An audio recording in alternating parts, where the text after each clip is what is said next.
Manchester City and Real Madrid, huh? In the playoffs. Yeah, it's pretty wild. I mean, these are teams we usually expect to see much later in the tournament, not battling it out this early. Right. I mean, just last year, Real Madrid won the whole thing, and City, well, they were favorites too. Absolutely. Both were expected to dominate, not fighting for survival. Yeah. It's all thanks to that new Champions League format. Oh, yeah, that thing. I gotta admit, I'm still a bit fuzzy on how it all works. Yeah, it's definitely a head scratcher. So basically, they switched to a league system. Okay. The top 8 teams, they automatically qualify for the round of 16.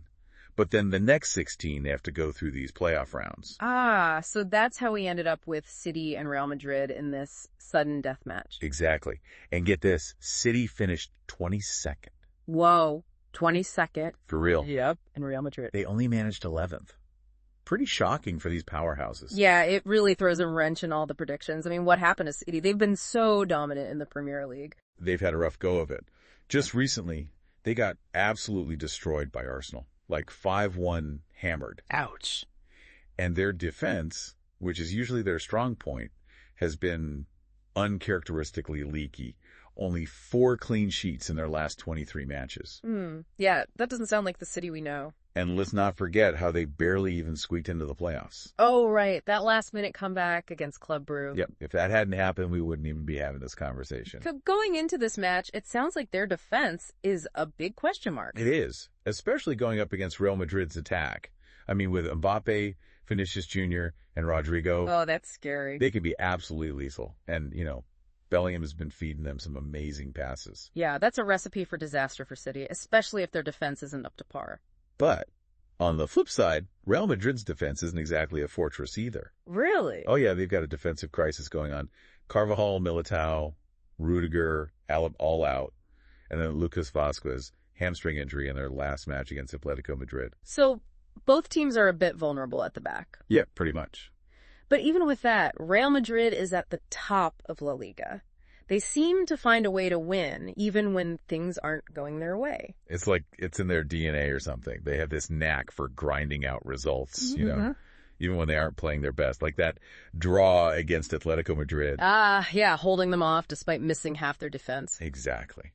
Shows how resilient they are. Okay, so let's talk about the big matchup everyone's talking about. Haaland, going up against Real Madrid's what's left of their defense. Right.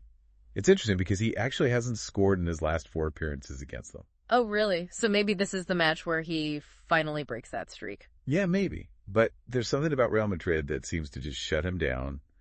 Could be their tactics, the pressure, I don't know, maybe just bad luck.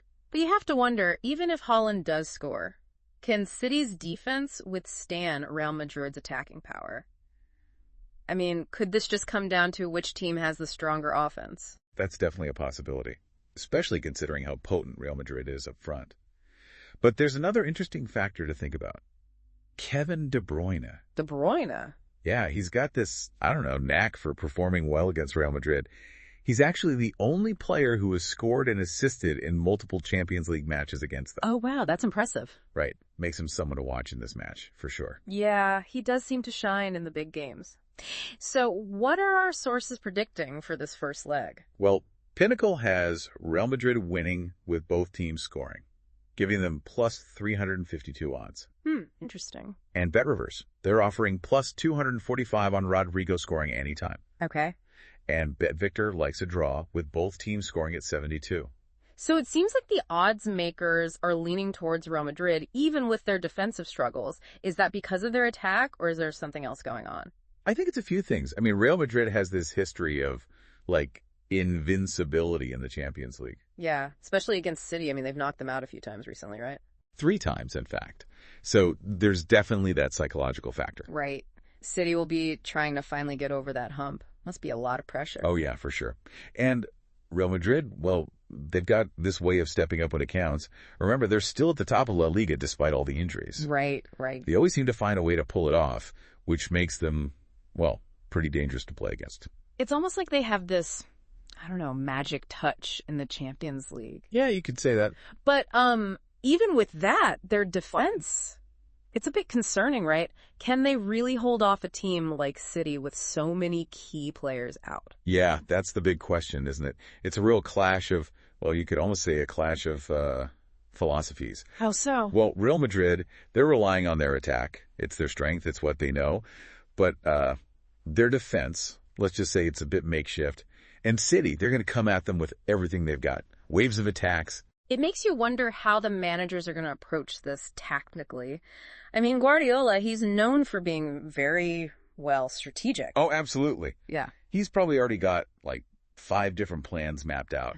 He'll definitely be looking for ways to exploit those gaps in Real Madrid's defense. Right. I wonder if we'll see him try something unexpected. Like, remember when he used Foden as a false 9? Yeah, that was a masterstroke. Who knows what he's got up his sleeve this time? But don't count out Ancelotti either. The guy's won the Champions League more than anyone else. He'll have his own tricks, I'm sure. True, true. It's not just about tactics, though, is it? No. There's that whole mental game, too. Oh, for sure. There's going to be a battle of wills out there. Whoever can keep their cool under pressure, that might just be the deciding factor. And then, we've got all those individual battles to watch, too. Oh, yeah, like Haaland going up against whoever Real Madrid can scrape together for a defense. Yeah. And, of course, De Bruyne orchestrating everything from midfield. And on the other side. Mbappe. Yeah. Always a threat. I mean, this match, it has everything. Tactical battles, psychological warfare, and then you've got these incredible players going head-to-head. Yeah, it's like a football symphony or something. Uh-huh, yeah. And the stakes. Huge. Couldn't be higher. A win in this first leg would give either team a massive advantage going into the second. Oh, yeah, definitely. So, anyone watching this match, pay attention to those key matchups. Haaland against Real's patched-up defense, De Bruyne in the midfield, Mbappe, well, just Mbappe doing Mbappe things. Yeah, and keep an eye on the tactics, too. See how Guardiola tries to exploit Real Madrid's weaknesses and how Ancelotti adapts to, well, having his defense missing. This is more than just a game. It's a masterclass in strategy. Absolutely. Okay, so do we have any idea what the starting lineups might look like? We do, actually. For City, it looks like Ortega in goal. Backline of Lewis, Akanji, Diaz, and Gavardiol. Solid defense, at least on paper. What about their midfield and attack? Silva and Kovacic are expected to be holding down the midfield, with Foden, De Bruyne, and Savinho behind Haaland. Yeah, that's a lot of attacking power. Real Madrid's defense is going to have their hands full. No doubt about that. And speaking of Real Madrid, their lineup is, interesting given all those missing defenders. Yeah, I'm curious to see how Ancelotti puts this all together. Right, so it's pretty much confirmed that Courtois will be in goal. But the defense, that's where it gets tricky. Looks like Valverde might have to fill in at right back. And then Tchouaméni and Asensio, they might be the center back pairing, which hasn't really been tested before. Wow, okay. And Mendy on the left? Most likely, yeah. Yeah. It's very, experimental backline, to say the least. Okay, what about the rest of the team? Midfield, probably a mix of youth and experience, right. Camavinga and Modric. And up front, Rodrigo, Bellingham, and Vinícius Jr. supporting Mbappe. So they're going all out on attack. Pretty much. Looks like Ancelotti's strategy is to just outscore City rather than, trying to defend. Risky, but it could work, especially if City's defense has another off day. Yeah, it'll be interesting to see how it all plays out. We've got City's possession-based style going up against Real Madrid's counterattacking high-energy approach. Yeah, this should be fun. But, stepping back for a second, there's something else I've been thinking about. What does this match, two recent Champions League winners battling it out in the playoffs, tell us about the state of European football right now? That's a great question. I mean, is this a sign of a power shift? Yeah. Are we seeing a changing of the guard? Or City and Real Madrid just having a bit of a slump? Hard to say for sure, but it does feel like things are changing, doesn't it? Definitely.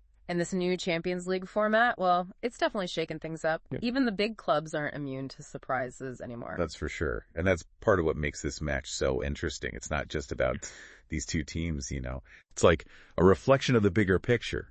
New teams are rising, tactics are evolving, and adaptability. Well, it's more important than ever in this crazy sport. It's a good reminder that nothing is guaranteed in football. Doesn't matter how many trophies you've won in the past. When you step onto that pitch, it all comes down to who performs on the day. Exactly. It really makes you think, are we seeing the end of an era? I mean, who would have predicted that Man City and Real Madrid would be fighting for their lives in the playoffs? Yeah, it's kind of like, watching two heavyweight boxers, but they've both just lost their last fights. Yeah, and now they have something to prove. Exactly. both teams, they're carrying so much weight, you know, expectations, history. The pressure to stay on top. Yeah. And the fact that it's happening this early in the tournament. Oh yeah, that adds a whole other level to it. A loss here. It would be a huge blow. Yeah, not just for their Champions League dreams, but for their whole season, probably. Absolutely. Could really shake their confidence. So, for everyone listening out there, as you watch this match, think about this. What does the result tell us about the future of these two clubs? Right. Is this the start of their decline? Are they passing the torch to someone else? Or is this just a temporary setback? Yeah, are they just reloading? Those are the big questions. And we won't really know the answers until, well, probably next season. Exactly. But no matter what happens, this match is, well, it's a must-watch. Oh, absolutely. I mean, we've got two of the biggest clubs in the world. Going head-to-head. With everything on the line. So in this deep dive, we've broken down that new Champions League format. We've talked about what's behind Man City and Real Madrid's struggles. Yeah, and we've looked at those key matchups that could decide the game. Hopefully this has given you, the listener, a little more insight into this clash of the Titans. So sit back, relax, and enjoy the show. Yeah, this is going to be one for the ages. And remember, keep those questions in mind as you watch. Is this the dawn of a new era? Or are these two giants just gearing up for another title run? We'll be back next week to break it all down. Until then, enjoy the match.